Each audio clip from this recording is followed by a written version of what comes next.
ಹೋರಾಟದಿಂದ ಮಾತ್ರ ಯಶಸ್ಸು ಸಾಧ್ಯ. ಹೋರಾಟಕ್ಕೆ ಶಕ್ತಿ ಇದೆ. ಅರಣ್ಯವಾಸಿಗಳ ಹೋರಾಟದ ಸಮಸ್ಯೆಗೆ ಕಾನೂನು ಅರಣ್ಯವಾಸಿಗಳ ಪರವಾಗಿದೆ. ಆದರೆ ಪೂರ್ಣ ಪ್ರಮಾಣದ ಇಚ್ಛಾಶಕ್ತಿ ಕೊರತೆ ಇರುವುದು ವಿಷಾದಕರ ಎಂದು ಅರಣ್ಯ ಭೂಮಿ ಹಕ್ಕು ಹೋರಾಟಗಾರರ ವೇದಿಕೆ ಅಧ್ಯಕ್ಷ ರವೀಂದ್ರ ನಾಯ್ಕ್ ಹೇಳಿದರು.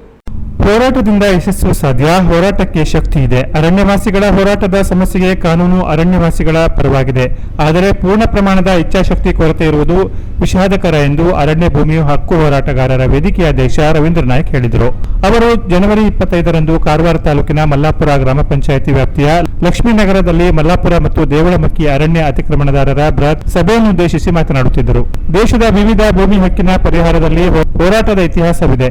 ಹಕ್ಕಿಗಾಗಿ ಹೋರಾಟ ಮಾಡುವುದು ಸಂವಿಧಾನಬದ್ಧ ಹಕ್ಕು. ಸರ್ಕಾರ ಮತ್ತು ಆಡಳಿತ ವ್ಯವಸ್ಥೆ ಪೂರ್ಣ ಪ್ರಮಾಣದ ಇಚ್ಛಾಶಕ್ತಿ ಪ್ರದರ್ಶಿಸುವುದು ಅವಶ್ಯ ಎಂದು ಅವರು ಹೇಳಿದರು. ಅರಣ್ಯ ಭೂಮಿ ಹಕ್ಕಿಗೆ ನಿರಂತರ 33 ವರ್ಷದ ಹೋರಾಟ ಇತಿಹಾಸವಿದೆ. ಅನಕ್ಷರಸ್ಥ ಗುಡ್ಡಗಾಡು ಅರಣ್ಯ ಮತ್ತು ಗ್ರಾಮೀಣ ಭಾಗದ ಅರಣ್ಯವಾಸಿಗಳಲ್ಲಿ ಸಾಮಾಜಿಕ ಮತ್ತು ಕಾನೂನಾತ್ಮಕ ಜ್ಞಾನ ಅರಣ್ಯವಾಸಿಗಳಿಗೆ ನೀಡುವುದರಿಂದ ಇಂದು ಹೋರಾಟ ಶಕ್ತಿಯುತವಾಗಿ ಬೆಳೆದು ನಿಂತಿದೆ ಎಂದು ಅವರು ಹೇಳಿದರು.